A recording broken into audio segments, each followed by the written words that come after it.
What's going on, Junkie Nation? Gorgeous George and Goes are back. We got another superstar from the sport of mixed martial arts. It's Vice President of Regulatory Affairs over at the UFC, and of course, a recent Hall of Famer, inducted into UFC's Hall of Fame in late 2021, the great Marc Ratner. What's up, Mark? How are you? Not a superstar, but delighted to be with you guys again. So today, I just want you to know before we start, Steely Dan Day. So not quite hardcore rock and roll.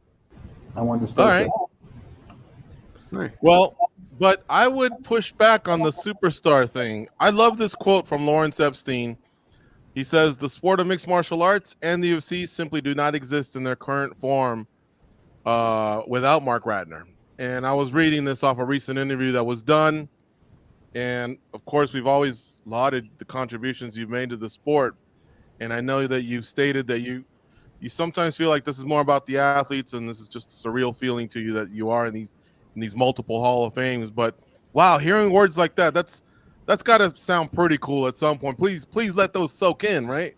No, it's those are wonderful words. I think eventually the sport would have gotten there. Maybe it got there a little quicker going around the country, but from my own personal legacy, at least I can say I was on the ground floor of a new sport. So I'm delighted. We went from human cockfighting to a sport that's now accepted and is on ESPN. So it's come a long way, and you know, you've definitely had a hand in that. Congratulations. You know, we talked to you when it was announced you were going to be in the Hall of Fame, but I guess we haven't talked to you since then. So our late congrats on that. Thank you. Now I wanted to ask you, I mean, you've accomplished a lot in mixed martial arts. You know, a lot of people stopped working, retired or whatever because of the pandemic. How about you? What keeps you going into that office? Especially because you wear so many hats. You know, you do stuff over at Allegiant Stadium and over at Thomas and Mack. But what keeps you going in combat sports? Oh, I think it's just the enjoyment. Every day's different here. Listening to Dana with all the excitement and passion he has, it's still fun for me, and I think it's real important to have something to go to every morning and to get up for. So that's what I do. So I'm thrilled that they still have me here. Have you ever been into the matchmaker meeting on Tuesdays, the famous matchmaker meeting we hear about Tuesday afternoons? Not really. I mean, it's interesting because they come out of there with a lot of matches, but that's not for me. It's just the two matchmakers and Dana and Hunter Campbell. So yeah, and there's plans 3-4 months out in advance, and you got to worry about where you're going and the COVID. So there's a lot of decisions they make. Here's why I'd like you to reconsider maybe just stumbling into one. Oops, I must have opened the wrong door. I think it would be a shame if we didn't get a version of the Rumble in the Jungle in MMA, spearheaded by the UFC, having a great, big, imposing, very talented African superstar like Francis Ngannou. And I'm so scared that if this thing doesn't work out, you know, like that I mean, you guys have Izzy, I get it. Kamaru Usman, I get it. But you're a boxing guy first. Right. Not to say that that's your favorite sport. I'm not saying that. You came from boxing first. Goes and I grew up with boxing first. And there's just so many parallels that I've seen in both sports. And I would love to see Francis Ngannou having some version of that when they go to Africa. And sometimes I just wonder, I mean, Dana's a boxing guy first. Sometimes I just wonder if an older, wiser man could go in there and say, hey, listen, this has to get done. Well, I do believe we will go to Johannesburg someday. I think that's going to happen, and we have to let this whole Francis and contract play out. Would I love to see it? Absolutely. I was very impressed that Francis had learned the ground game and changed that fight, because after 2 rounds, I didn't think that he would have the stamina to get through, and he did, and kept his title. Yeah, that was tremendous. It was a gutsy performance. And hey, look, Plan B is Allegiant Stadium. John Jones versus Francis Ngannou at Allegiant Stadium would be epic as well. So Plan B is not so bad. Right. I hope that we do a fight someday at Allegiant. Let's talk about your book, Ringside: My Life Outside the Ropes and the Octagon. You know, when I was on Twitter about a week ago, maybe a little less than a week ago, I saw it and I immediately said, "Oh wow, beautiful! I love this. I can't wait." I already have my Amazon opened and ordered and ready to go, folks. That's where you can get it. I think it seems the easiest way, since so many million of us have the Amazon Prime. You can get it in your hands in a couple days for free. But I want to ask you about one word in the title: outside of the ropes and the octagon. So is this more of a personal, or will you include a lot of stories from everything that took place in the sports? A lot of stories. When I think outside these, that I wasn't in the cage or the ring. Uh, but well, we certainly have a story on the Fan Man, the bite fight, Money Floyd when he fought Zab, and different MMA stories. I had never planned to write a book. What happened was when Endeavor, William Morris bought the UFC, some of the executives came to me and, "Have you thought about ever doing that?" And I said no. I would have to have a ghostwriter. I'd have to have it published, and they supplied that. And after about a year, this book has now come out. Uh, I would do a chapter at a time, and then we'd go through it after they transcribed it and edit it. But the ghostwriter made me sound more articulate than I really am. Did this start about a year ago? How long did the whole process take? I would say probably we started more than a year ago. It was right after, maybe a few months after Conor fought Floyd. So uh, yeah, it's a while ago, and it ends right after the Hall of Fame. So it just kept on getting redone, but it wasn't like I was writing it out longhand. It was all transcribed, uh, phone interviews, in-person stuff. So it worked out great. Was it all upstairs? Did you ever take notes, keep a journal, or did you have to lean on others to maybe recant stories that where you were maybe a little foggy on a detail that you didn't want to get wrong? Once the questions started coming, then it remind me of other things. I double checked some dates, but other than that, yeah, most of it's still in my head, so that's good. Mark, when people genuinely write books, the one thing that they always say, especially if it's something that they haven't really planned that just kind of came about, is when they get to the end, they almost say, "I can already write part two in my head." Where did you, when you finished, were there things that you just never got to? Do you ever feel like maybe there could even be a part two to this book? No, I'm delighted to keep on going. The book is done. As I said, I wasn't planning on this, but no, it's fine the way it is, and that will be the last book. When you sat down with the ideas for this book, what was the one thing that stuck out in your head that you said, this has to be in the book? Well, there's some stuff about family growing up in Las Vegas, uh, and I just wanted to. Everybody knows some of these boxing stories because they were so controversial. So I wanted to make sure I had all that stuff in there, and the beginning of the MMA and with us here, and the whole New York 8 years of going to Albany. That certainly had to be in there. So I had some ideas, but I needed this writer to help bring them out. Was it all combat sports, or did you get to tiptoe outside, like maybe talk UNLV hoops or anything like that? Yeah, there's a Everyone little. forgets that about 30 years ago, UNLV was the toast of the town. Well, not the toast of the United States in with the epic teams that they had. Winning NCAA championships, making it to finals, rivalries with Duke, and just some of the drama that came along with having young men who were famous in Sin City. Well, I was running the clock then, and I was thinking about that last night. This was a big game with Nevada Reno, a big rivalry game, and they probably had maybe 7,000 there, and they had to give away tickets, and that saddens me. It still should be a hot ticket, and hopefully Coach Kruger will keep on winning. And I don't know if we'll ever get to that point again, but there should be more than most of the games. They had 4,000, 5,000. I'm just hoping that there's a lot of basketball fans here. The high school basketball is getting better and better, and hopefully UNLV will keep on improving, and we'll have some of those big crowds again. But I thought about that last night. All right, Goes, you said you wanted you had a few more questions. Go ahead. Yeah, no, Mark, I wanted to ask you, George brought something up at the beginning of the interview, the Rumble in the Jungle, and we're huge boxing fans, but I had thought about something as well that Davidson Figueiredo brought up himself, and that's going to Mexico City. There's something about going down there, whether it's boxing or even big soccer games. There's just this huge buzz.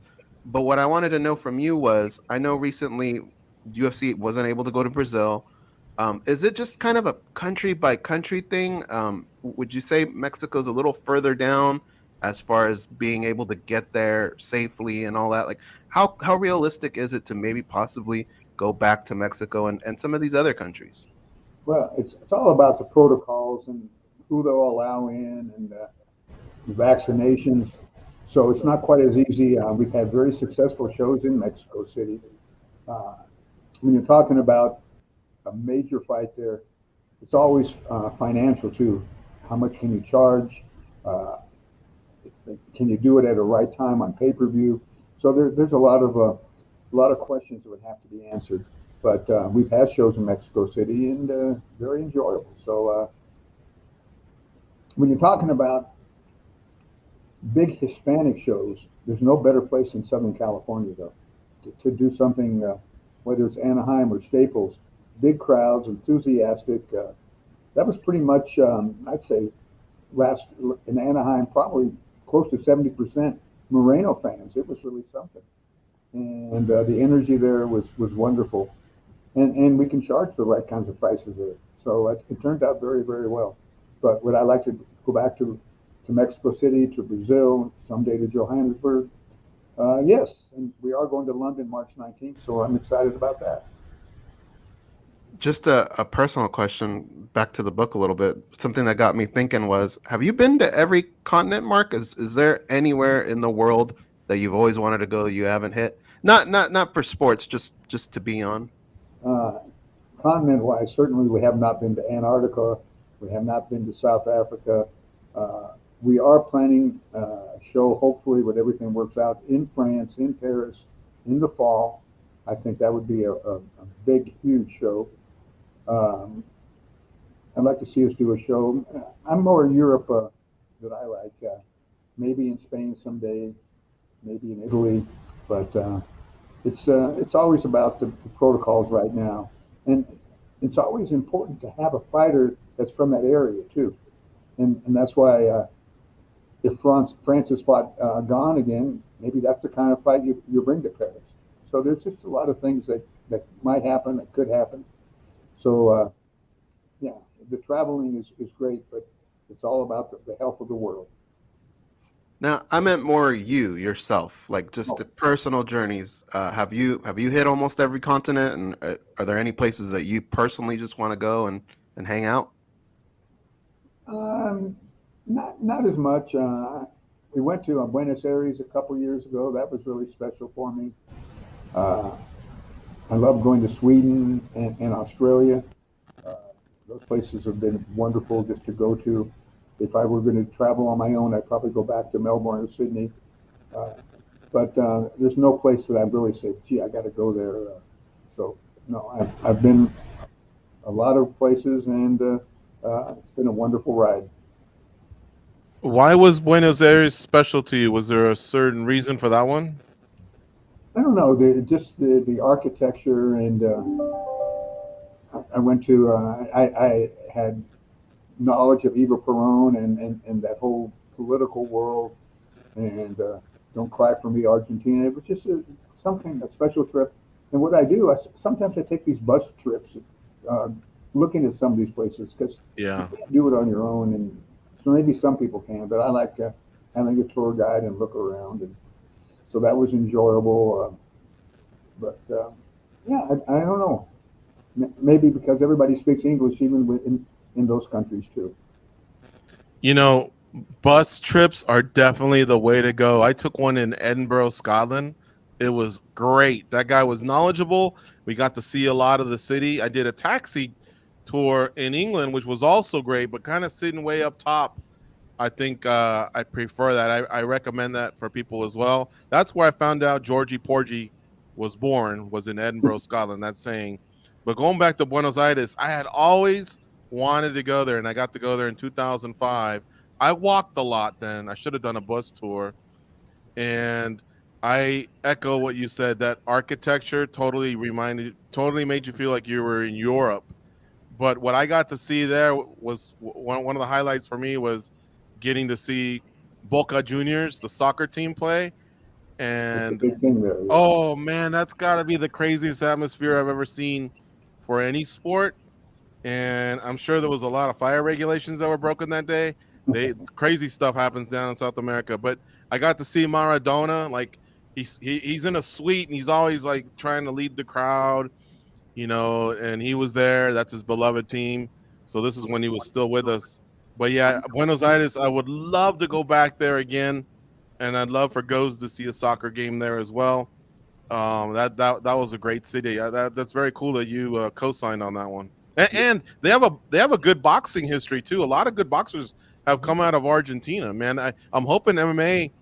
I know we have Santiago Ponzinibbio and a couple other guys, but I hope they start pumping out more.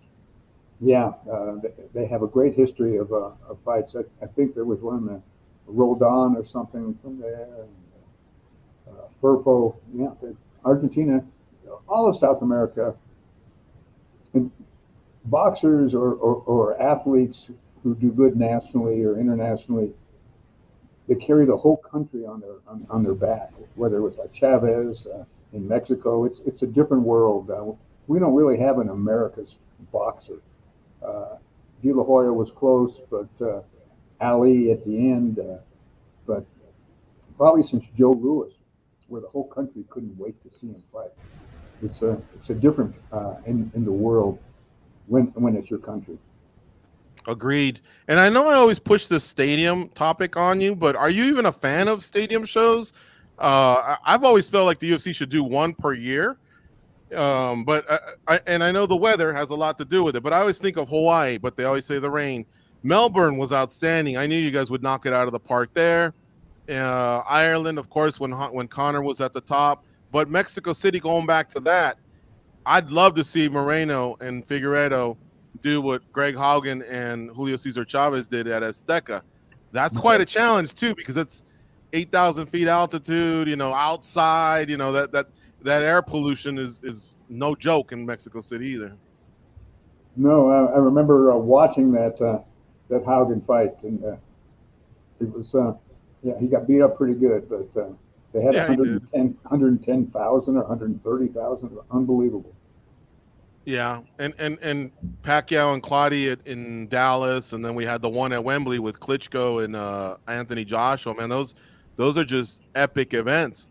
Do you favor those types of settings, or are you more of an arena guy? I'm much more of an arena guy. I think the enthusiasm, the excitement of a big crowd, but it's really becomes you got to watch it on TV, and on the screens.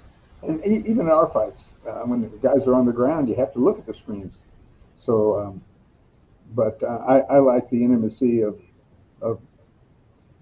a Thomas and Mack or an MGM or a T-Mobile much more than a big stadium. That's my personal belief. I'm not sure if I've asked you this before, but what are your thoughts on bringing in 165 and 175 pounds, so that we have from 105 all the way up to 205 in blocks of 10. Do you have any thoughts on that? It's always a point of discussion. So far, we have not gone for that. Could it happen someday? Very possibly, but it's something that it's interesting, and we'll see. But that's the kind of decisions that would come from Dana and people way above me. So if they want to do it, fine. If not, we're doing great the way it is. Yeah. A lot of people say I don't want it to be like boxing. Boxing has from 105 to 135, which is lightweight, 9 weight classes. But in MMA, there's only 4. So I don't find it to be anything like, oh, it'll turn into boxing. But I think it'll be perfect, and I hope it's done. It looks like Khabib's going to do that with his promotion now. Kevin Lee's and Diego Sanchez are going to debut at 65. But Yeah, my prediction is the UFC is going to go in that direction at some point. I just have this feeling. I don't know why. no, as I say, we'll see. It is interesting, and I hope Kevin Lee does well there, and Diego. I want these guys to make a buck, so if it works out for them, great. So I'm all for the fight. Let's finish up again with the book here. The book has already dropped, folks, and you can get it on Amazon. It's called Ringside: My Life Outside the Ropes and Octagon. And by the way, I feel foolish for asking you if it had to do with personal until you explain, well, you're sitting outside the octagon and ropes. Right. But what would you like people to take the most out of your book? Do you feel like maybe you have to know that you've probably inspired a lot of people to be part of commissions and be involved, whether it's judging, reffing, or the commissions themselves, or regulatory affair type of work like you do. I mean, is it that? Is it just the experiences of being involved in something you're passionate about? Or is it just you relaying the stories that people may not know about? No, it's probably all of the above. My goal really is to inspire people to become officials in all these sports. This is a big nationwide problem. We don't have enough officials coming into, enough people coming into for high school sports. It's great to say, boy, they're in the NBA or they're doing NFL stuff. But even here in Las Vegas, we don't have enough officials for all the high schools. Sometimes we have to go every day, and it's not a glamorous profession. People yell at you, and right now there's a lot of disrespect amongst the players and the coaches. And I think that's my major goal. Maybe not from the book, but keep on getting new officials, getting young guys. We're teaching a class at UNLV. Trying to get some of their students to get into officiating. So, nice. So that's one of my personal goals, is to grow the officiating community.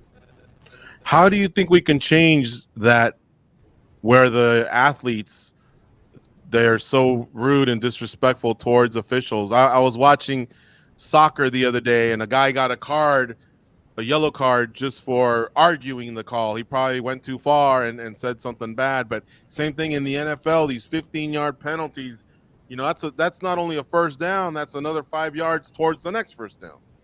Well, the one penalty I don't like just thinking about in the NFL is a pass interference 40 yards down the field or 50 yards down the field, and they put the ball there. That's like a 40-yard penalty or a 50-yard penalty.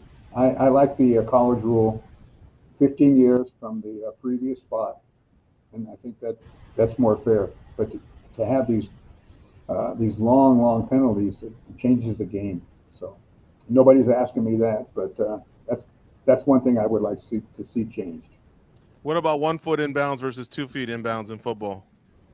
I think that's the difference between college and pros. I think having 2 feet in makes it it's such a tough thing to do, to drag that foot. Now, without replay, it's really hard to see, but I'm okay with that 1 foot versus 2 feet because of the difference in the athletes. Do old school officials tease new school officials about that? Oh, well, you had the benefit of replay. We had to kind of go with our gut and our instincts right on the spot. I think that replay's been around long enough where most of the officials coming into the NFL or major college, they're used to it.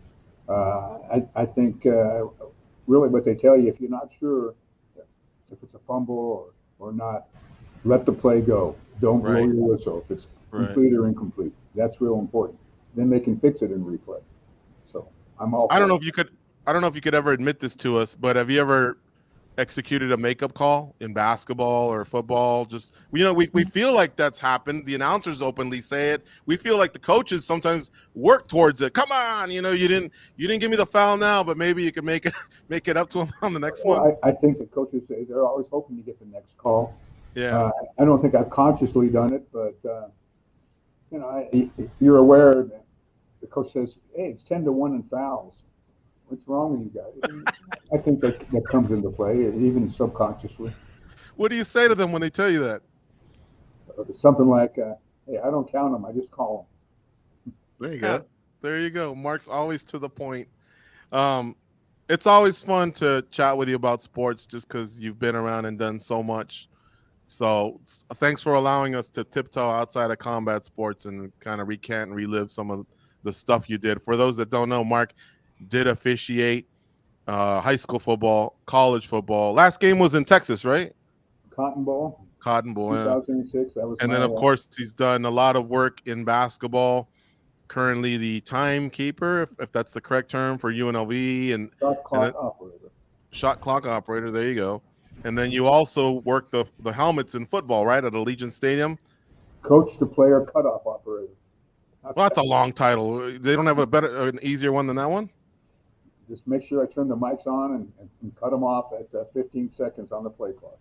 A lot of people don't know this, but it's not only the offensive coordinator talking to the quarterback. Doesn't the defense get one guy too? Absolutely. It's two different, somehow they split it up, but it's one machine that cuts it off, but it's two different feeds. And they're cut off at 15 as well? Yeah. Can you hear them? No. Oh, wow. All right. That's cool. Great playoffs we just had, right, for the NFL? The best, yeah. The 4 games before last week, the 2 games this week. The Super Bowl has a lot to live up to. So, yeah, great games. Yeah. I was looking at the props yesterday. They were saying just play overtime. The way things have gone, an overtime should be in play. Thank you, Mark, for the time today. We're definitely going to pick up the book. I can't wait to get our hands in it, read it, and hopefully we can have a follow-up in a few months. Yeah. Give me a book report. Thank you so much. Thank you, sir. Take care. Thanks, George. Thanks, Coach.